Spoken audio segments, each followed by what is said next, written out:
ಎಲ್ಲರಿಗೂ ಒಳ್ಳೆಯದಾಗಲಿ. ಇವರೇ, ನಮ್ಮ ಕರ್ಮ ನಮ್ಮ ಕರ್ಮ ನಮ್ಮ ಕರ್ಮ. ನಾವು ಏನು ಕೆಲಸ ಹುಡುಕಿದ್ರು, ಏನು ಕೆಲಸ ನಮಗೆ ಸಿಕ್ಕಿದ್ರು, ಆ ಕೆಲಸದಲ್ಲಿ ನಾವು ಉದ್ಧಾರ ಆಗಲೇ ಇಲ್ಲ ಅನ್ನೋ ಒಂದು ಮಾತು ಎಲ್ಲರಿಗೂ ಕಾಡುತ್ತೆ. ಅದು ಸಾಮಾನ್ಯ ಒಬ್ಬ ಕೂಲಿ ಮಾಡೋನಿರ್ಬೋದು, ಸಣ್ಣ ಒಂದು ಸೈಕಲ್ ತರಕಾರಿ ಬಂಡಿ ಇಟ್ಕೊಂಡು ತರಕಾರಿ ವ್ಯಾಪಾರ ಮಾಡೋರಿರ್ಬೋದು, ಅಥವಾ ಒಂದು ಸಣ್ಣ ಚಿಲ್ಲರೆ ಅಂಗಡಿ ಇಟ್ಕೊಂಡು ವ್ಯಾಪಾರ ಮಾಡೋರಿರ್ಬೋದು, ಅಥವಾ ಒಂದು ಸಣ್ಣ ಹೋಟ್ಲಲ್ಲಿ ಕೆಲಸ ಮಾಡೋರಿರ್ಬೋದು, ಅಥವಾ ದೊಡ್ಡ ಅಂಗಡಿ ದೊಡ್ಡ ಹೋಟ್ಲಲ್ಲಿ ಕೆಲಸ ಮಾಡೋರಿರ್ಬೋದು, ಅಥವಾ ಬೇರೆ ಯಾವುದೋ ಒಂದು ಸರ್ಕಾರಿ ಕೆಲಸನೋ, ಖಾಸಗಿ ಫ್ಯಾಕ್ಟ್ರಿನೋ, ಅಂದರೆ ಇಂಡಸ್ಟ್ರಿನಲ್ಲೋ, ಅಥವಾ ಯಾವುದಾದ್ರೂ ಒಂದು ಸಂಶೋಧನೆ ಮಾಡೋರು ಇರ್ಬೋದು. ಒಟ್ಟಾರೆ ಎಲ್ಲರ ಬಾಯಲ್ಲಿ ಬರೋದು ಒಂದೇ ಮಾತೆ, ಏನಪ್ಪ ಅಂದರೆ ನಾವು ಎಷ್ಟು ಕಷ್ಟಪಟ್ಟರೂ ಉದ್ಧಾರ ಆಗಲಿಲ್ಲ, ಎಷ್ಟು ಕಷ್ಟಪಟ್ಟರೂ ಮೇಲೆ ಬರೋಕ್ಕಾಗ್ತಿಲ್ಲ. ಏನು ಮಾಡೋದು? ಅದೇ ನೋಡಿ, ಪಕ್ಕದಲ್ಲಿ ಇವರು ಈ ಕಡೆ ಇರೋರು, ಈ ಕಡೆ ಇರೋ ಮನೆಯವರು, ಆ ಕಡೆ ಇರೋ ಮನೆಯವರು, ನಮ್ಮ ಮನೆ ಮುಂದೆ ಇರೋರು, ನಮ್ಮ ಮನೆ ಹಿಂದೆ ಇರೋರು, ಅಥವಾ ನಮ್ಮ ಫ್ರೆಂಡ್ಸ್ ಯಾರೋ, ಅಥವಾ ನಮ್ಮ ಶತ್ರುಗಳು ಯಾರೋ, ನಮ್ಮ ಶತ್ರುಗಳಿರ್ತಾರಲ್ಲ ಅವರು, ನಮಗಾಗದೇ ಇರೋರು, ಅವ್ರು ನೋಡಿ ಟೂ ವೀಲರ್ ತೊಗೊಂಡ್ರು, ಕಾರ್ ತೊಗೊಂಡ್ರು, ಆಸ್ತಿ ಮಾಡಿದ್ರು, ಸೈಟ್ ಮಾಡಿದ್ರು, ಮನೆ ಕಟ್ಟಿದ್ರು, ಆಮೇಲೆ ಅವ್ರಿಗೆ ಕೆಲಸ ಸಿಕ್ತು, ಸರ್ಕಾರಿ ಕೆಲಸ ಸಿಕ್ತು, ಬೇಜಾನ್ ದುಡ್ಡಿದೆ, ಬೇಜಾರು ಬಂಗಾರದ ಒಡವೆಗಳಿದೆ ಅವ್ರ ಹತ್ರ, ಎಷ್ಟೆಷ್ಟೋ ಮಾಡಿಬಿಟ್ರು. ಮೊದಲು ಅವ್ರಿಗೇನೂ ಇರಲಿಲ್ಲ. ಈ ಮಧ್ಯೆ ಜಸ್ಟ್ 1 ವರ್ಷ 2 ವರ್ಷ 3 ವರ್ಷದಿಂದ ಎಷ್ಟೆಲ್ಲ ಆಸ್ತಿ ಮಾಡಿದ್ರು ಅವರು. ಮತ್ತು ಅವರು ಬರೀ ಪಾಪಿಗಳವರು, ಬರೀ ಪಾಪ ಮಾಡ್ತಾರೆ. ಇವ್ರನ್ನ ಚಿಕ್ಕಾಪಟ್ಟೆ ಬೈತಾರೆ, ಇವ್ರ ಮೇಲೆ ವಾರಕ್ಕೊಂದು ಜಗಳ ಆದರೂ ಅವ್ರದ್ದು ಇರುತ್ತೆ, ಕಿತ್ತಾಟ ಇರುತ್ತೆ. 1 2 3 4 ಬಾರಿ ಪೊಲೀಸ್ ಸ್ಟೇಷನ್ ಮೆಟ್ಲೇ ಹತ್ತು ಬಂದಿದ್ದಾರೆ. ಯಾವಾಗಲೂ ಕೆಟ್ಟ ಕೆಲಸನೇ ಅವ್ರು ಮಾಡೋದು. ಕೊಟ್ಟವ್ರು ಒಡವೆ ಕೊಡಲ್ಲ, ಮೋಸ ಮಾಡ್ತಾರೆ, ಚೀಟಿಂಗ್ ಮಾಡ್ತಾರೆ. ಆದರೆ ಅವರೇ ಉದ್ಧಾರ ಆಗ್ತಾರೆ. ಯಾಕೆ ದೇವರೇ, ನಾವು ಯಾವ ತಪ್ಪು ಮಾಡ್ತಿಲ್ಲ, ಯಾವ ಪಾಪನೂ ನಾವು ಮಾಡ್ತಿಲ್ಲ, ನಾವು ಯಾಕೆ ಉದ್ಧಾರ ಆಗ್ತಿಲ್ಲ ದೇವರೇ? ಈ ರೀತಿ ಸಾಕಷ್ಟು ಮಂದಿ ಪರಿತಪಿಸ್ತಿರ್ತಾರೆ, ವಿಲವಿಲ ಅಂತ ಒದ್ದಾಡ್ತಿರ್ತಾರೆ. ಇದು ಸಾಮಾನ್ಯ. ಬರೀ ನೋಡಿ ಇವರೇ, ಇದು ಬರೀ ಸಾಮಾನ್ಯ ಸಂಸಾರ ಮಾಡೋವ್ರಿಗಷ್ಟೇ ಅಲ್ಲ ಈ ಕಷ್ಟ, ನಮ್ಮಂಥ ಸಾಧುಗಳಿಗೂ ಕೂಡ ಈ ಕಷ್ಟ ಇದೆ. ನೀವು ನೋಡಿರ್ಬೋದು, ಎಷ್ಟೋ ಜನ ನಮ್ಮಂಥ ಸ್ವಾಮೀಜಿಗಳು ಕಾವಿ ಬಟ್ಟೆ ಹಾಕೊಂಡಿರ್ತಾರೆ, ಪೊಲೀಸ್ ಸ್ಟೇಷನ್ ಮೆಟ್ಲತ್ತಿ ಆಮೇಲೆ ಜೈಲು ಸೇರಿರ್ತಾರೆ.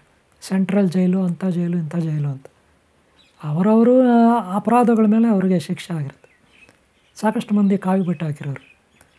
ಇನ್ನೂ ಕೆಲವರು ಮಠಗಳಲ್ಲಿರೋರು ಸಾಕಷ್ಟು ಕೇಸುಗಳು, ಆಸ್ತಿ ಬಗ್ಗೆ ಇರ್ಬೋದು, ಬೇರೆ ಯಾವುದೋ ಒಂದು ಕೇಸ್ ಇರ್ಬೋದು, ಕೋರ್ಟುಗಳು ಅಲಿತಾ ಇರ್ತಾರೆ. ಕೋರ್ಟ್ ಮೆಟ್ಲತ್ತಿ ಕೋರ್ಟ್ ಅಲಿತಾ ಇರ್ತಾರೆ, ಪೊಲೀಸ್ ಸ್ಟೇಷನ್ಗಳು ಅಲಿತಾ ಇರ್ತಾರೆ. ಅಂಥವರು ಆರಾಮಾಗಿ ಕಾರಲ್ಲಿ ಓಡಾಡ್ತಾರೆ, ಹೆಲಿಕಾಪ್ಟರಲ್ಲಿ ಓಡಾಡ್ತಾರೆ, ಪ್ಲೇನಲ್ಲಿ ಓಡಾಡ್ತಾರೆ. ಪಬ್ಲಿಸಿಟಿನೂ ಟಿ ವಿಗಳಲ್ಲಿ ಅಲ್ಲಿ ಇಲ್ಲಿ ಬರ್ತಿರುತ್ತೆ, ಪೇಪರ್ನಲ್ಲಿ ಅಲ್ವಾ? ಬರೀ ಸಾಧುಗಳಿಗೂ ಈ ಕಷ್ಟ ಇದೆ, ಸಂಸಾರಿಗಳಿಗೂ ಈ ಕಷ್ಟ ಇದೆ. ಹಾಗೆ ಕೆಲಸ ಮಾಡೋ ಆಫೀಸ್ನಲ್ಲಿ ಕೆಲಸ ಮಾಡೋರಿಗೂ ಕೆಲವ್ರಿಗೆ ಪಾಪ, ಕೆಲವರು ಆಫೀಸ್ಗಳಲ್ಲಿ ಲಂಚನೇ ತಗೊಳ್ಳಲ್ಲ. ಅವರು ಉದ್ಧಾರನೇ ಆಗಿರಲ್ಲ ಪಾಪ. ಅದೇ ಕೆಲವರು ಲಂಚ ತಗೊಳ್ತಾರೆ, ಇನ್ನೂ ಏನೇನೋ ಮಾಡ್ತಾರೆ. ಅವ್ರು ನೋಡಿ ಹೆಂಗೆ ಉದ್ಧಾರ ಆಗಿರ್ತಾರೆ.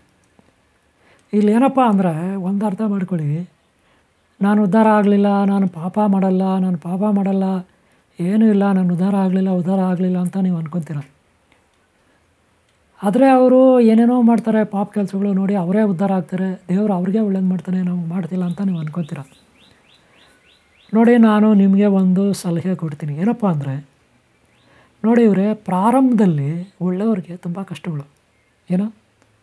ಪ್ರಾರಂಭದಲ್ಲಿ ಒಳ್ಳೆಯವ್ರಿಗೆ ತುಂಬ ಕಷ್ಟಗಳಿರುತ್ತೆ. ಅದೇ ನೋಡಿ ಪ್ರಾರಂಭದಲ್ಲಿ ಅಂದರೆ ಗಟ್ಟಿಮುಟ್ಟಾಗಿರೋವಾಗ, ಗಟ್ಟಿಮುಟ್ಟು ಅಂದರೆ ಏನು ಹೇಳಿ, ಶಕ್ತಿ ಇರೋವಾಗ ಒಂದು 45 ವರ್ಷ ಒಳಗೆ, 55 ವರ್ಷ ಒಳಗೆ ಕೆಳಗಡೆ ಇರೋರು ಅಂದರೆ 30 ವರ್ಷ, 35 ವರ್ಷ, 40 ವರ್ಷ, ಆ ಟೈಮಲ್ಲಿ ಎಷ್ಟೇ ಪಾಪ ಮಾಡಲಿ ಅವರು, ಅವ್ರಿಗೆ ಶಿಕ್ಷೆ ಆಗಲ್ಲ, ಅಷ್ಟು ಈಸಿಯಾಗಿ ಶಿಕ್ಷೆ ಆಗಲ್ಲ. ಅವ್ರ ಆರೋಗ್ಯನೂ ಚೆನ್ನಾಗಿರುತ್ತೆ. ಬೇರೆಯವರು ಅವ್ರಿಗೆ ಸಾಲ ಎಲ್ಲ ಕೊಡ್ತಾರೆ, ಸಾಲನೂ ಕೊಡ್ತಾರೆ ಬೇರೆಯವರು ಅವ್ರಿಗೆ ರೆಸ್ಪೆಕ್ಟು ಕೊಡ್ತಾರೆ. ಆದರೆ ಇವರು ಮಾತ್ರ ಕೆಟ್ಟದ್ದು ಮಾಡ್ತಾನೆ ಇರ್ತಾರೆ. ಅವ್ರಿಗೆ ಮೋಸ ಮಾಡ್ತಾರೆ, ತಿಂತಾರೆ, ಕುಡಿತಾರೆ, ಆಸ್ತಿ ಮಾಡ್ತಾರೆ, ಅದು ಇದು ಮಾಡ್ತಾರೆ. ಒಳ್ಳೆ ಪೊಲಿಟಿಕಲ್ ಲೀಡ್ರ್ ಕೂಡ ಆಗಿಬಿಡ್ತಾರೆ ಕೆಲವು ಸಾರಿ. ಅಥವಾ ಆಫೀಸರ್ ಆಗಿದ್ದರೆ ಒಳ್ಳೆ ಆಫೀಸರು, ಪ್ರಮೋಷನ್ ಮೇಲೆ ಪ್ರಮೋಷನ್, ಒಳ್ಳೆ ಆಫೀಸರ್, ಮೇಲ್ಗಡೆ ಹೊರಟಾಗ್ತಾರೆ ಆಫೀಸರು. ಅದೇ ನಿಯತ್ತಾಗಿ ಕೆಲಸ ಮಾಡೋನು 20 ವರ್ಷ ಆಗಲಿ, 30 ವರ್ಷ ಸರ್ವಿಸ್ ಆಗಲಿ, 40 ವರ್ಷ ಸರ್ವಿಸ್ ಆಗಲಿ, ಅವನು ಮುದುಕ ಆಗ್ಬಿಡಲಿ, ನಮ್ಮಷ್ಟು ವಯಸ್ಸು ಮುದುಕ ಆಗ್ಬಿಡಲಿ, ಪಾಪ ಅವನು ಫಸ್ಟು ಯಾಕೆ ಕೆಳಗಡೆ ಇದ್ನೋ, ಫಸ್ಟು ಯಾವಾಗ ಕೆಲಸಕ್ಕೆ ಸೇರಿದ್ನೋ, ಯಾವ ಲೆವೆಲಲ್ಲಿ ಯಾವ ರೇಂಜಲ್ಲಿದ್ನೋ, ಪಾಪ ಅವನು ಅಲ್ಲೇ ಇರ್ತಾನೆ. ಯಾಕೆ ಅಂದರೆ ಅವನು ಒಳ್ಳೆ ರೀತಿಯಲ್ಲಿ ಹೋಗ್ತಾನೆ, ಯಾರಿಗೂ ಅವನು ತಲೆ ಬಗ್ಸೋದಿಲ್ಲ. ಮೇಲಿನ ಆಫೀಸರ್ಗಳು ಒಳ್ಳೆಯವರಾಗಿದ್ದರೆ ತಲೆ ಬಗ್ಸ್ತಾನೆ ಅವನು. ಅದೇ ಮೇಲಿನ ಆಫೀಸರ್ಗಳು ಕೆಟ್ಟವರಾಗಿದ್ದರೆ ಅವ್ರಿಗೆ ಅವನು ತಲೆ ಬಗ್ಸೋದಿಲ್ಲ, ನಿಯತ್ತಾಗಿ ಕೆಲಸ ಮಾಡ್ತಾನೆ. ಅದಕ್ಕೆ ಈ ಮೇಲಿನ ಆಫೀಸರ್ಗಳು ಅವನಿಗೆ ಪ್ರಮೋಷನ್ ಮಾಡೋದಿಲ್ಲ, ಪ್ರಮೋಷನ್ಗೆ ಕೋಆಪ್ರೇಟ್ ಮಾಡೋದಿಲ್ಲ.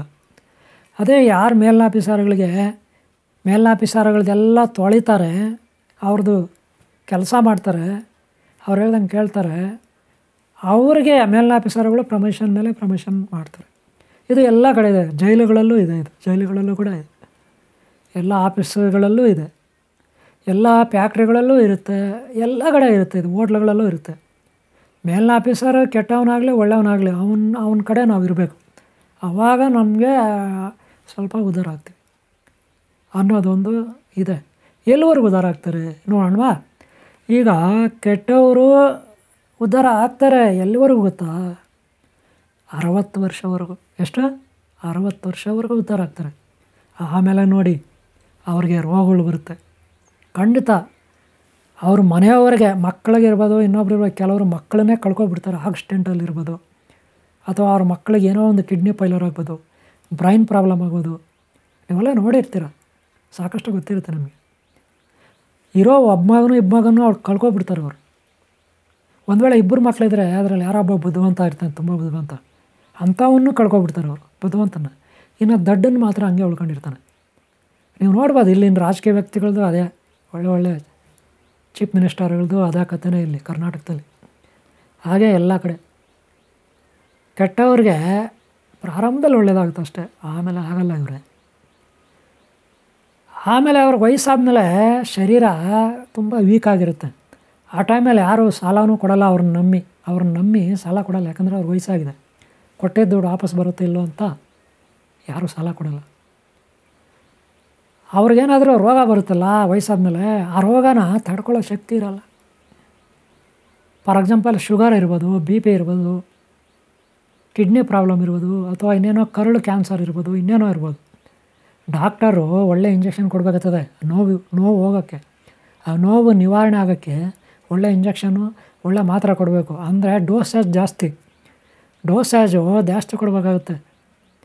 6 mgಗಿಂತ ಜಾಸ್ತಿ ಕೊಡಬೇಕಾಗುತ್ತೆ ಡೋಸೇಜು. 600 mgಗಿಂತ ಜಾಸ್ತಿ ಕೊಡಬೇಕಾಗುತ್ತೆ ದೊಡ್ಡವರಿಗೆ ಡೋಸೇಜು. ಅವಾಗೇನಾಗ್ತದೆ, ಅದನ್ನು ತಡ್ಕೊಳ್ಳೋ ಶಕ್ತಿ ಅವ್ರಿಗಿರಲ್ಲ.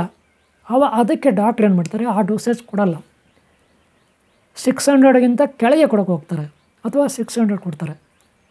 ಅಷ್ಟು ಕೊಟ್ಟರೆ ಇವ್ರ ನೋವು ಹೋಗೋದಿಲ್ಲ, ನೋವು ನಿವಾರಣೆ ಆಗಲ್ಲ. ಯಾಕಂದರೆ ಇವ್ರ ನೋವು ಏನೇನೋ ನೋವು ಶರೀರದಲ್ಲಿ, ನರಗಳು ನೋವು, ಮೂಳೆಗಳು ನೋವು, ಕರುಳಲ್ಲಿ ಏನೋ ಹುಣ್ಣಾಗಿರುತ್ತೆ ಅದು ನೋವು, ಕಿಡ್ನಿಯಲ್ಲಿ ಪ್ರಾಬ್ಲಮ್ ಅದು ನೋವು, ಇನ್ನೂ ಏನೇನೋ ನೋವಿರುತ್ತೆ ಅವ್ರಿಗೆ. ಹಾರ್ಟು ಪ್ರಾಬ್ಲಮ್ ಇರ್ಬೋದು, ಶ್ವಾಸಕೋಶದ ಪ್ರಾಬ್ಲಮ್ ಇರ್ಬೋದು, ಇನ್ನೂ ಏನೇನೋ ಪ್ರಾಬ್ಲಮ್ಗಳಿರುತ್ತೆ. ಅದೆಲ್ಲ ನಿವಾರಣೆ ಆಗಬೇಕಾದ್ರೆ ಡೋಸೇಜ್ ಜಾಸ್ತಿ ಇರೋದೇ ಕೊಡಬೇಕು. ಡೋಸೇಜ್ ಜಾಸ್ತಿ ಇರೋದು ಕೊಟ್ಟರೆ ಅವರು ಪ್ರಜ್ಞೆ ತಪ್ಪಿದೋಗ್ಬಿಡ್ತಾರೆ, ಸತ್ತೇ ಹೋಗ್ಬಿಡ್ತಾರೆ, ಹೇಳೋಕ್ಕಾಗಲ್ಲ. ಅದಕ್ಕೆ ಡಾಕ್ಟ್ರು ಮೊದಲೇ ಹೇಳ್ತಾರೆ, ನೋಡಿ ವಯಸ್ಸಾಗಿದೆ, ನಾವು ಈ ರೀತಿ ಇಂಜೆಕ್ಷನ್ ಕೊಡೋಕ್ಕಾಗಲ್ಲ, ನಾವು ಇಷ್ಟು ಜಾಸ್ತಿ ಡೋಸೇಜ್ ಕೊಟ್ಟಿಲ್ಲ ಅಂದರೆ ಇವ್ರಿಗೆ ನೋವು ಕಡಿಮೆ ಆಗಲ್ಲ. ಇನ್ನೇನು ಅವ್ರು ಕೊಡೋ ಇಂಜೆಕ್ಷನು ಮಾತ್ರ ರೋಗ ವಾಸಿ ಆಗೋಕ್ಕಲ್ಲ, ನೋವು ಕಡಿಮೆ ಆಗೋಕ್ಕೆ ಕೊಡೋದು ಇಂಜೆಕ್ಷನು ಮಾತ್ರ ಇದೆಲ್ಲ. ನಿಮಗೆ ಗೊತ್ತಿರ್ಬೋದು, ತಲೆನೋವು, ಜ್ವರ ಇದೆಲ್ಲ ಏನು ಆಗ ಸದ್ಯಕ್ಕೆ ನೋವು ಕಡಿಮೆ ಆಗೋಕ್ಕಷ್ಟೇ. ಜ್ವರ ಎಲ್ಲ ಹಂಗೆ ಇರುತ್ತೆ, ಜ್ವರ ನಿವಾರಣೆ ಆಗೋಲ್ಲ. ತಲೆನೋವು ಹಂಗೆ ಇರುತ್ತೆ, ಅದು ನಿವಾರಣೆ ಆಗೋಲ್ಲ. ಅದು 2-3 ದಿನ ಬೇಕು, ಇಲ್ಲ 1 ವಾರನೇ ಬೇಕು ಅದು ವಾಸಿ ಆಗೋಕ್ಕೆ. ಆದರೆ ನಾವು ಮಾತ್ರೆ ತೊಗೊಂಡ್ಬಿಟ್ರೆ ಏನಾಗುತ್ತಂದರೆ ನಮ್ಮ ನರಗಳ ಮೇಲೆ ಅದು ಪರಿಣಾಮ ಬೀರುತ್ತೆ. ಆವಾಗ ನಮಗೆ ಆ ನೋವು ಗೊತ್ತಾಗಲ್ಲ. ಆ ಜ್ವರ ಹಂಗೆ ಇರುತ್ತೆ, ತಲೆನೋವು ಹಂಗೆ ಇರುತ್ತೆ, ಆದರೆ ಅದು ನಮ್ಗೆ ಗೊತ್ತಾಗಲ್ಲ. ಗೊತ್ತಾಯ್ತಲ್ಲ? ಅದಕ್ಕೆ ನಾವು ಮಾತ್ರೆ, ಇಂಜೆಕ್ಷನು, ಡಾಕ್ಟ್ರು ಇವೆಲ್ಲ ಕೊಡೋದು ನಮಗೆ ಅಷ್ಟೇ ಹೊರತು ಬೇರೆ ಇನ್ನೇನಲ್ಲ. ಕೆಲವು ಮಾತ್ರೆಗಳು, ಕೆಲವು ಔಷಧಿಗಳು ರೋಗ ವಾಸಿ ಆಗಲಿಕ್ಕೆ ಇರ್ತವೆ ಕೆಲವೊಂದು, ಅಂದರೆ ಗಾಯ, ಹುಣ್ಣು ಇವಿರ್ತಾವಲ್ಲ ಆವಾಗಲೇ. ಅಷ್ಟು ಬಿಟ್ಟರೆ ಎಲ್ಲ ಅದಕ್ಕೆ. ಈಗೇನಾಯಿತು, ಆ ಕೆಟ್ಟವ್ರಿಗೆ 60 ವರ್ಷ ಆದಮೇಲೆ ಅವ್ರಿಗೆ ತಡ್ಕೊಳಕ್ಕಾಗಲ್ಲ. ಈ ಇಂಜೆಕ್ಷನು ಮಾತ್ರೆ ಡೋಸೇಜ್ ತಡ್ಕೊಳಕ್ಕಾಗಲ್ಲ, ಈ ಕಡೆ ರೋಗ ವಾಸಿ ಆಗಲ್ಲ. ನೋಡಿರಿ ಹೆಂಗಿರುತ್ತೆ ಅವ್ರ ಪರಿಸ್ಥಿತಿ. ಆವಾಗ ಅವ್ರಿಗೆ ನರಕ ನರಕ ನರಕ ನರಕ. ಹಾಸ್ಪಿಟ್ಲಲ್ಲೂ ಅಡ್ಮಿಂಟ್ ಆಗ್ತಾರೆ, ವಾಸಿ ಆಗಲ್ಲ. ಮನೆಗೂ ಬರ್ತಾರೆ, ಮನೆಯಲ್ಲೂ ವಾಸಿ ಆಗಲ್ಲ. ಊಟನೂ ತಿನ್ನೋಂಗಿಲ್ಲ. ಊಟ ಜಾಸ್ತಿ ಅಂದರೆ ಅವ್ರಿಗೆ ಕಷ್ಟ, ಹೇಳೋಕ್ಕಾಗಲ್ಲ, ಕೂತ್ಕೊಳ್ಳೋಕ್ಕಾಗಲ್ಲ, ಮೋಷನ್ ಆಗ್ತಾ ಇರುತ್ತೆ, ಏನೇನೋ ಪ್ರಾಬ್ಲಮ್. ಅವ್ರ ಮನೆಯವ್ರು ಏನು ಮಾಡ್ತಾರೆ, ಹೆಂಡ್ತಿ ಮಕ್ಳು ಯಾರು ಇರ್ತಾರೆ ಸ್ವಲ್ಪ ನೋಡ್ತಾರೆ. ಅವ್ರೇನು ಮಾಡೋಕ್ಕಾಗುತ್ತೆ, ಇವ್ರ ಕಷ್ಟ ಇವ್ರು ಅನುಭವಿಸ್ಬೇಕು, ಮಾಡಿದ ಪಾಪ ಅಲ್ವಾ. ಹಿಂಗೆ ಕೆಟ್ಟವ್ರಿಗೆ ವಯಸ್ಸಾದಮೇಲೆ ಒಬ್ಬ ಡಾಕ್ಟ್ರು ಕೂಡ ಅವ್ರನ್ನ ಕಾಪಾಡಲ್ಲ, ದೇವರು ಕಾಪಾಡಲ್ಲ. ಯಾಕಂದರೆ ಅವ್ರ ಪಾಪದ ಕೂಡ ತುಂಬಿರುತ್ತೆ. ಅದೇ ಒಳ್ಳೆಯವ್ರಿಗೆ ಹಂಗಿಲ್ಲ ನೋಡ್ರಿ. ಪ್ರಾರಂಭದಲ್ಲೇ ಆಸ್ತಿ ಮಾಡದೇ ಇರ್ಬೋದು, ಆದರೆ ಜನ ಒಳ್ಳೆಯವ್ರಿಗೆ ರೆಸ್ಪೆಕ್ಟ್ ಕೊಡಲ್ಲ ಪ್ರಾರಂಭದಲ್ಲಿ, ಆದರೆ ಒಂದು ಸ್ವಲ್ಪ ಗೌರವ ಇರುತ್ತೆ. ಆಮೇಲೆ ಒಳ್ಳೆಯವರು ಸ್ವಲ್ಪ ಸಂಪಾದನೆ ಮಾಡಿಕೊಂಡು ಆಮೇಲೆ ಒಂದು 2 ವೀಲರು, ಆಮೇಲೆ ಒಂದು ಕಾರು, ಒಂದು ಸೈಟು, ಒಂದು ಮನೆ ಅಂತ ಕಟ್ಕೊಳ್ತಾರೆ. ಸ್ವಲ್ಪ ಸಾಕಷ್ಟೇ ಸಾಕು ಈ ಜನ್ಮಕ್ಕೆ ಅಲ್ವಾ. ಏನೋ ಸರಳವಾದ ಜೀವನ, ಸರಳವಾದ ಕುಟುಂಬ, ಮಿತವಾದ ಜೀವನ ಅಲ್ವಾ, ಸಾಕಲ್ಲ. ಇನ್ನೇನು ಬೇಕು, ಹಾಸಿಗೆ ಇದ್ದಷ್ಟು ಕಾಲು ಚಾಚ್ಕೊಂಡು ಹೋಗ್ತಾ ಇರೋದು. ಒಳ್ಳೆಯವರಿಗೆ ಮರ್ಯಾದೆನೂ ಇರುತ್ತೆ, ಸಮಾಜದಲ್ಲಿ ಆರೋಗ್ಯನೂ ಇರುತ್ತೆ. ವಯಸ್ಸಾದಮೇಲೂ ಕೂಡ ಆರೋಗ್ಯ ಇರ್ತದೆ. ಮಕ್ಕಳು ಮರಿಯೆಲ್ಲ ಆರೋಗ್ಯದಿಂದ ಇರ್ತಾರೆ, ಒಳ್ಳೆ ವಿದ್ಯಾವಂತರಾಗಿರ್ತಾರೆ ಮಕ್ಕಳು. ಆದರೆ ಕೆಟ್ಟವ್ರಿಗೆ ಹಂಗಿರಲ್ಲ, ಲಾಸ್ಟಲ್ಲಿ ನರಕಾಯತನ ನೋಡಬೇಕಾಗುತ್ತೆ. ಗೊತ್ತಾಯ್ತಲ್ಲ? ಅದಕ್ಕೆ ನೀವು ಮಾಡೋ ಕೆಲಸಗಳಿರ್ತದಲ್ಲ, ಅದು ಒಳ್ಳೆಯ ಕೆಲಸಗಳಾಗಿರಬೇಕು.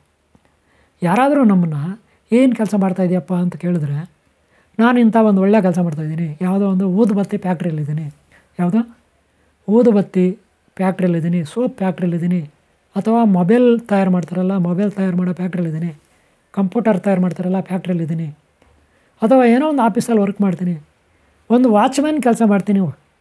ಪರವಾಗಿಲ್ಲ, ವಾಚ್ಮ್ಯಾನ್ ಕೆಲಸ ಆದರೂ ಮಾಡ್ಬೋದು, ಅದು ನೀಟಾಗಿರುತ್ತೆ. ನೀವೇನೇ ಕೆಲಸ ಮಾಡಿರಿ, ನೀವು ಹಾಕೋ ಡ್ರೆಸ್ಸು ನೀಟಾಗಿರಬೇಕು. ಅಲ್ಲಿ ನೀವು ಕೆಲಸ ಮಾಡ್ತೀರಲ್ಲ, ಅಲ್ಲಿ ಉಸಿರಾಡ್ತಿರಲ್ಲ, ನಿಮ್ಮ ಸುತ್ತಲೂ ಧೂಳು ದುಮ್ಮು ಇರಬಾರ್ದು, ಯಾವುದೇ ಗಬ್ಬು ವಾಸನೆ ಇರಬಾರ್ದು. ನಾರ್ತದಲ್ಲ ಗಬ್ಬು ವಾಸನೆ, ಈ ಮಾಂಸ ರಕ್ತ ಇರುತ್ತಲ್ಲ ಗಲೀಜು, ಆ ವಾಸನೆಗಳಿರಬಾರ್ದು. ಮಾಂಸ ರಕ್ತ ಇರೋಂಥ ವಿಕೃತ ಕೆಲಸ ಕಾರ್ಯಗಳು ನೀವು ಮಾಡಬಾರ್ದು. ಗೊತ್ತಾಯ್ತಲ್ಲ? ಹಿಂಸೆ ಕ್ರೌರ್ಯ ಇರ್ತಕ್ಕಂಥ ಯಾವ ಕೆಲಸನೂ ಮಾಡಬಾರ್ದು. ಯಾಕಂದರೆ ಪೊಲೀಸ್ ಡಿಪಾರ್ಟ್ಮೆಂಟಲ್ಲಿರಿ ಪರವಾಗಿಲ್ಲ, ಅಲ್ಲಿ ನಿಷ್ಠೆಯಿಂದ ಮಾಡಿ ಕೆಲಸನ. ಆಫೀಸ್ಗಳಲ್ಲಿ ಮಾಡಿ ನಿಷ್ಠೆಯಿಂದ ಮಾಡಿ, ಹೋಟ್ಲುಗಳಲ್ಲಿ ಮಾಡಿ ನಿಷ್ಠೆಯಿಂದ ಮಾಡಿ, ತರಕಾರಿ ವ್ಯಾಪಾರ ಮಾಡಿ, ಚಿಲ್ಲರೆ ಅಂಗಡಿ ಇಟ್ಕೊಳ್ಳಿ, ನಿಷ್ಠೆಯಿಂದ ಮಾಡಿ. ಆದರೆ ನೀವು ಮೋಸ ಮಾಡಬಾರ್ದು, ವ್ಯಾಪಾರದಲ್ಲಿ ಮೋಸ ಇರಬಾರ್ದು, ಸರ್ಕಾರಿ ಉದ್ಯೋಗ ಅಥವಾ ಆಫೀಸ್ ಉದ್ಯೋಗಗಳಲ್ಲಿ ಲಂಚ ತಗೋಬಾರ್ದು, ಕೋರ್ಟು ಕಚೇರಿಗಳಲ್ಲಿ ಚೀಟಿಂಗ್ ಮಾಡಬಾರ್ದು. ಲಾಯರ್ಗಳು ತಮ್ಮ ಗೆಲುವಿಗಾಗಿ, ತಮ್ಮ ಕಕ್ಷಿದಾರನ ಗೆಲುವಿಗಾಗಿ ಆತ್ಮಸಾಕ್ಷಿಯನ್ನು ಕೊಂದ್ಕೋಬಾರ್ದು. ಯಾವತ್ತೂ ನಾವು ಆತ್ಮಸಾಕ್ಷಿಯನ್ನು ಕೊಂದ್ಕೋಬಾರ್ದು. ನಾನು ಲಾಸ್ಟ್ ವೀಡಿಯೋನಲ್ಲಿ ಹೇಳಿದ್ದೀನಿ, ಆತ್ಮಸಾಕ್ಷಿಯನ್ನು ನಾವು ಕೊಂದ್ಕೊಂಡ್ರೆ, ಬೇರೆಯವ್ರಿಗೆ ಸುಳ್ಳು ಹೇಳಿದ್ರೆ, ನಮಗೆ ನಾವು ಸುಳ್ಳು ಹೇಳ್ದಂಗೆ, ನಮ್ಮನ್ನು ನಾವೇ ಮೋಸ ಮಾಡ್ಕೊಂಡಂಗೆ, ನಮಗೆ ನಾವೇ ವಂಚನೆ ಮಾಡ್ದಂಗೆ ಇನ್ನೊಬ್ಬರಿಗೆ ಸುಳ್ಳು ಹೇಳಿದ್ರೆ. ಯಾಕಂದರೆ ಆ ಸುಳ್ಳು ಅಂತ ಗೊತ್ತಾಗೋದು ಫಸ್ಟ್ ನಮಗೆ, ಹೇಳ್ತಾ ಇರೋದು ನಾವೇ ಅಲ್ವಾ. ನಮಗೆ ನಾವೇ ಕಳ್ಳ ಸುಳ್ಳ ಮಳ್ಳ ಅಂದ್ಕೊಂಡಂಗೆ ಆಗುತ್ತೆ ನಮಗೆ ನಾವೇ. ಅದಕ್ಕೆ ಫಸ್ಟು ನಮಗೆ ನಾವು ಮೋಸ ಮಾಡ್ಕೋಬಾರ್ದು. ನಾವು ಬೇರೆಯವ್ರಿಗೆ ಮೋಸ ಮಾಡೋಣ ಅಂತ ಹೋಗ್ತೀವಿ, ನಮಗೆ ನಾವು ಮೋಸ ಮಾಡ್ಕೋಬಾರ್ದು. ಹಾಗೆ ಬೇರೆಯವ್ರ ಮೇಲೆ ದ್ವೇಷ ಇರಬಾರ್ದು, ಹೊಟ್ಟೆ ಕಚ್ಚಿರಬಾರ್ದು. ಯಾಕಂದರೆ ಬೇರೆಯವ್ರಿಗೆ ಮೇಲೆ ನಮಗೆ ದ್ವೇಷ ಹುಟ್ಟೋದೆಲ್ಲಿ? ನಮ್ಮ ಹೃದಯದಲ್ಲಿ. ಅಸೂಯೆ ಹುಟ್ಟೋದೆಲ್ಲಿ? ನಮ್ಮಲ್ಲಿ, ನಮ್ಮ ಹೃದಯದಲ್ಲಿ. ಬೆಂಕಿ ಎಲ್ಲಿ ಹುಟ್ಟುತ್ತೆ ಅಲ್ಲೇ ಸುಡೋದು ಫಸ್ಟು, ಅದನ್ನೇ ಸುಟ್ಟಾಗುತ್ತೆ. ಬೆಂಕಿ ಕಡ್ಡಿನ ಗೆರ್ರಿ, ಫಸ್ಟ್ ಬೆಂಕಿ ಕಡ್ಡಿನ ಸುಟ್ಟೋಗುತ್ತೆ ಅಲ್ವಾ. ಎಲ್ಲಿ ಬೆಂಕಿ ಹುಟ್ಟುತ್ತೋ ಅದೇ ಆ ಸ್ಥಳನೇ ಸುಟ್ಟೋಗುತ್ತೆ. ನಮ್ಮಲ್ಲಿ ದೇಶ ಅಸೂಯೆ ಹುಟ್ಟಿದ್ರೆ ಫಸ್ಟ್ ಇಲ್ಲೇ ನಾವೇ ನಾಶ ಆಗ್ತೀವಿ ಅಲ್ವಾ. ಅದಕ್ಕೆ ನೀವು ಮಾಡೋ ಕೆಲಸ ಶುದ್ಧವಾಗಿರ್ಬೇಕು. ನಾನು ಆಗಲೇ ಹೇಳಿದೆ, ನೀವು ಮಾಡೋ ಕೆಲಸ ಬೇರೆಯವ್ರಿಗೆ ಹೇಳಿದ್ರೆ ಶುದ್ಧವಾಗಿರ್ಬೇಕು. ಅದೇ ನೀವು ಯಾವುದೋ ಒಂದು ಗಲೀಜು ಕೆಲಸ ಮಾಡ್ತೀರ, ಆಗ ನಿಮ್ಮ ಶರೀರದ ಬಟ್ಟೆಗಳೆಲ್ಲ ಅದೇ ವಾಸನೆ ಇರುತ್ತೆ ನೋಡಿ. ಬೇಕಾದರೆ ನೀವು ಒಂದು ಬಸ್ಸಲ್ಲಿ ಕೂತ್ಕೊಳ್ಳಿ, ಯಾರನ್ನ ಪಕ್ಕದಲ್ಲಿ ಕೂತ್ಕೊಳ್ಳಿ, ನಿಮ್ಮ ಶರೀರದಲ್ಲಿರೋ ವಾಸನೆ ಎಲ್ಲ ಅವ್ರಿಗೆ ಗೊತ್ತಾಗ್ಬಿಡುತ್ತೆ ಅಲ್ವಾ. ಅದೇ ನೀವು ಊದುಬತ್ತಿ, ಸ್ಯಾಂಡಲ್ ಅಂದರೆ ಅಗರಬತ್ತಿ ಫ್ಯಾಕ್ಟ್ರಿಯಲ್ಲಿ ಕೆಲಸ ಮಾಡಿ ಅಥವಾ ಯಾವುದೋ ಒಂದು ಒಳ್ಳೆ ಕೆಲಸ ಮಾಡಿ, ಆ ಸೆಂಟು ಅವರಿಗೆ ಹೊಡುತ್ತೆ. ಹೂವು ಕಟ್ತಾರಲ್ಲ, ಹೂವು ಕಟ್ಟೋದು, ಹೂವಿನ ಕೆಲಸ ಅದರಲ್ಲಿ. ಆದರೆ ಶುದ್ಧವಾಗಿರ್ಬೇಕು. ನೀವು ರೈತರ ಕೆಲಸ ಮಾಡಿ, ಆದರೆ ಶುದ್ಧವಾಗಿರ್ಬೇಕು ನಿಮ್ಮ ಕೈಗಳು, ನಿಮ್ಮ ಶರೀರ. ನೀವು ಪೂಜೆ ಮಾಡಿ, ಇನ್ನೊಂದು ಮಾಡಿ, ಮತ್ತೊಂದು ಮಾಡಿ, ಆಫೀಸಲ್ಲಿ ಕೆಲಸ. ಓಕೆ, ನೀವು ಹೇಳ್ಕೊಳ್ಳೋಕ್ಕೂ ನಾನು ಒಳ್ಳೆ ಕೆಲಸ ಮಾಡ್ತಾಯಿದ್ದೀನಿ ಅಂತ ಹೇಳ್ಕೊಬೇಕು. ಅದು ಪೇಮೆಂಟ್ ಕಡಿಮೆ ಆದರೂ ಪರವಾಗಿಲ್ಲ ನೋಡಿ. ಪೇಮೆಂಟ್ ಸಂಬಳ ಕಮ್ಮಿ ಆದರೂ ಪರವಾಗಿಲ್ಲ, ಅದರಲ್ಲಿ ಆದಾಯ ಮೇಲಿನ ಆದಾಯಕ್ಕೆ ಯೋಚನೆ ಮಾಡಬೇಡಿ. ಬೇರೆಯವರಿಗೆ ನಾವು ಹೇಳ್ಕೊಳ್ಳೋಕ್ಕೆ ಒಳ್ಳೆ ಕೆಲಸ ಮಾಡಿ. ಮತ್ತು ಸುಳ್ಳು ಹೇಳ್ಬಾರ್ದು ನೀವು. ಕೆಲವರು ಮದುವೆ ಮಾಡ್ಕೊಳ್ಳೋಕ್ಕೋಸ್ಕರ ಸುಮ್ಮನೆ ಅವಾಗವಾಗೇ ಕೆಲಸಕ್ಕೆ ಸೇರ್ಕೊಬಿಡ್ತಾರೆ. ಮದುವೆ ಮಾಡ್ಕೋಬೇಕು, ಹುಡುಗಿನ ನೋಡಬೇಕು, ಹುಡುಗಿಗೆ ಹೇಳ್ಕೊಬೇಕಲ್ಲ ಹುಡುಗಿ ಕಡೆಯವ್ರಿಗೆ ನಾನು ಹಿಂಗೆ ಕೆಲಸ ಮಾಡ್ತಾಯಿದ್ದೀನಿ ಅಂತ. ಹಂಗೆ ಎಷ್ಟೋ ಜನ ಸುಮ್ಮನೆ ಅವಾಗ ಕೆಲಸಕ್ಕೆ ಸೇರ್ಕೊತಾರೆ. ಅದಕ್ಕೆ ಮುಂಚೆ ಪುಂಡು ಪೋಖರಿಗಳಾಗಿರ್ತಾರೆ. ಕೆಲಸಕ್ಕೂ ಹೋಗಲ್ಲ, ಕಾರ್ಯನೂ ಮಾಡಲ್ಲ, ಅಲ್ಲಿ ಅಲ್ಕೊಂಡು ಬಿದ್ದಿರ್ತಾರೆ, ಇಲ್ಲ ಕುರಿ ಮೇಯಿಸ್ತಿರ್ತಾರೆ. ಅಂಥವರು ಮದುವೆ ಮಾಡ್ಕೊಳ್ಳೋ ಟೈಮ್ಗೆ ಹೋಗ್ಬಿಡ್ತಾರೆ, ಫ್ಯಾಕ್ಟ್ರಿ ಸೇರ್ಕೊಬಿಡ್ತಾರೆ. ಅದು ಮದುವೆ ಮಾಡ್ಕೊಳ್ಳೋವರೆಗೂ ಅಷ್ಟೇ. ಕೆಲವರು ಇನ್ನು ಕೆಲವರು ಸಾಲ ಮಾಡಿ 2 ವೀಲರ್ ತೊಗೊಬಿಡ್ತಾರೆ, ಕಾರ್ ತೊಗೊಬಿಡ್ತಾರೆ. ಏನಕ್ಕೆ? ಮದುವೆ ಮಾಡ್ಕೊಳ್ಳೋಕ್ಕೆ, ತೋರಿಸ್ಕೊಳ್ಳೋಕ್ಕೆ. ಹೆಣ್ಣನ್ನು ನೋಡೋಕ್ಕೆ ಕಾರಲ್ಲಿ ಹೋಗೋದು. ಸಾಲ ಬೇಜಾರು ಮಾಡ್ಕೊಬಿಟ್ಟಿರ್ತಾರೆ. ಅವರು ಹೆಣ್ಣು ಕೊಡೋರು ಎಂಥವ್ರು ಅಂದ್ರೆ ಸ್ವಲ್ಪ ಆಸೆ ಬುರುಕರಾಗಿದ್ದರೆ, ಆಸೆ ಬುರುಕರು ಅಂತಾರೆ, ದುರಾಸೆ ಉಳ್ಳವ್ರು ಆಗಿದ್ರೆ ಹೆಣ್ಣು ಕೊಡೋರು. ಕಾರಲ್ಲಿ ಬಂದ್ಬಿಟ್ಟ ಹುಡುಗ ನಮ್ಮ ಹುಡುಗಿನ ನೋಡೋಕ್ಕೆ ಅಂದ್ಬಿಟ್ಟು, ಆ ಹುಡುಗಿನೂ ಅಷ್ಟೇ ನನ್ನನ್ನು ನೋಡೋಕ್ಕೆ ಬಂದಿದ್ದಾರೆ ಕಾರಲ್ಲಿ ಅಂದ್ಬಿಟ್ಟು ಹೋಗ್ಬಿಡ್ತಾರೆ. ಆಮೇಲೆ ಮದುವೆ ಮಾಡ್ಕೊಂಡ್ಮೇಲೆ ಇವ್ನು ಸಾಲ ಗೊತ್ತಲ್ಲ, ಯಾರು ಗೊತ್ತು. ಆಮೇಲೆ ಅವರು ಮದುವೆ ಮಾಡ್ಕೊಂಡು ಈ ಹೆಣ್ಣು ಕಡೆ ಒಡವೆನೂ ಮಾರ್ತಾರೆ, ಆ ಹುಡುಗಿಗೆ ಪೀಡಿಸ್ತಾರೆ. ಆಮೇಲೆ ಆ ಹುಡುಗಿ ಇಲ್ಲ ಡ್ರೈವರ್ಸ್ ಕೊಡಬೇಕು, ಇಲ್ಲ ಓಡೋಗಬೇಕು, ಇಲ್ಲ ಆತ್ಮಹತ್ಯೆ ಮಾಡ್ಕೋಬೇಕು. ಈ ರೀತಿ ಸಾಕಷ್ಟು ಚೀಟಿಂಗ್ ಮಾಡೋದ್ರಿಂದ ಆಗುತ್ತೆ. ಅದಕ್ಕೆ ನೀವು ಕಳ್ತನ ಮಾಡಬೇಡಿ, ಯಾರಿಗೂ ಚೀಟಿಂಗ್ ಮಾಡಬೇಡಿ. ಜೀವನದಲ್ಲಿ ಖಂಡಿತ ನೀವು ನಿಧಾನಕ್ಕೆ ಇಂಪ್ರೂವ್ ಆಗ್ತೀರಾ. ಮುಂದೆ ನಿಮ್ಗೆ ಒಳ್ಳೆಯದಾಗುತ್ತೆ, ಖಂಡಿತ ಒಳ್ಳೆಯದಾಗುತ್ತೆ. ನಾನು ಹೇಳ್ತಾಯಿದ್ದೀನಿ ಒಳ್ಳೆಯದಾಗುತ್ತೆ. ಸರಿನಾ? ಎಲ್ಲರೂ ಒಳ್ಳೆಯದಾಗಲಿ. ನಿಮ್ದೇನಾದರೂ ಸಮಸ್ಯೆ ಇದ್ದರೆ ನನ್ನ ಕಾಮೆಂಟ್ ಬಾಕ್ಸಲ್ಲಿ ನೀಟಾಗಿ ಬರೀರಿ. ಆಮೇಲೆ ನನ್ನ ಪರ್ಸ್ನಲ್ ನಂಬರ್ ಬೇಕಾದ್ರೆ ನನಗೆ ಇಷ್ಟ ಕೊಡ್ತೀನಿ, ನಿಮಗೆ ವಾಟ್ಸಪ್ ನಂಬರ್ ಕೊಡ್ತೀನಿ. ಸರಿನಾ? ನೀಟಾಗಿ ಕಾಮೆಂಟ್ ಬಾಕ್ಸಲ್ಲಿ ಬರೀರಿ. ಸರಿನಾ? ಒಳ್ಳೆಯದಾಗಲಿ ಎಲ್ಲರಿಗೂ. ನೀವು ಗಾಬರಿ ಆಗಬೇಡಿ, ಆತಂಕ ಪಡಬೇಡಿ. ಆಮೇಲೆ ಆತ್ಮಹತ್ಯೆ ಮಾಡ್ಕೊಳಕ್ಕೆ ಹೋಗ್ಬೇಡ್ರಿ, ಅದು ಮಹಾಪಾಪ. ನಿಧಾನಕ್ಕೆ ನೀವು ಅಭಿವೃದ್ಧಿ ಹೊಂದ್ತೀರ. ನಿಮ್ಮದು ಸಾಲ ಇರಲಿ, ಸೋಲ ಇರಲಿ, ಏನೇ ಇರಲಿ, ಸಮಸ್ಯೆಗಳಿರಲಿ, ಹೆದರ್ಕೋಬೇಡಿ. ಏನಾದರೂ ನಿಮ್ಮ ಕಷ್ಟಗಳು ತುಂಬ ಕಷ್ಟಗಳಿದ್ರೆ, ಆತ್ಮಹತ್ಯೆ ಮಾಡ್ಕೋಬೇಕಂತ ನಿಮ್ಗೆ ಅನಿಸಿದ್ರೆ ದಯವಿಟ್ಟು ಆತ್ಮಹತ್ಯೆ ಮಾಡ್ಕೋಬೇಡಿ. ನನಗೆ ಒಂದು ಕಾಮೆಂಟ್ ಬಾಕ್ಸಲ್ಲಿ ಇದೇ ಯೂಟ್ಯೂಬ್ ಕಾಮೆಂಟ್ ಬಾಕ್ಸಲ್ಲಿ ನೀವು ನನಗೆ ಕಾಮೆಂಟ್ ಮಾಡಿ, ಗೊತ್ತಾಯ್ತಾ? ಸಾಧ್ಯವಾದರೆ ನಿಮ್ಮ ನಂಬರು ಕೊಡಿ, ನಾನು ಕಾಲ್ ಮಾಡ್ತೀನಿ. ಸರಿನಾ? ಎಲ್ಲರಿಗೂ ಒಳ್ಳೆಯದಾಗಲಿ. ನೀವು ನಿಧಾನಕ್ಕೆ ಅಭಿವೃದ್ಧಿ ಆಗ್ತೀರಾ. ಒಳ್ಳೆ ಆರೋಗ್ಯ ಇರಲಿ ನಿಮಗೆ. ಎಲ್ಲರಿಗೂ ಒಳ್ಳೆಯದಾಗಲಿ. ಓಕೆ. ಆಮೇಲೆ ನೀವು ಇದುವರೆಗೂ ಈ ಚಾನಲ್ನ ಸಬ್ಸ್ಕ್ರೈಬ್ ಮಾಡ್ಕೊಂಡಿಲ್ಲ ಅಂದರೆ ಮಾಡ್ಕೊಳ್ಳಿ. ಎಲ್ಲರಿಗೂ ಒಳ್ಳೆಯದಾಗಲಿ. ಓಕೆ. ಓಂ ಶಾಂತಿ, ಓಂ ಶಾಂತಿ, ಓಂ ಶಾಂತಿ.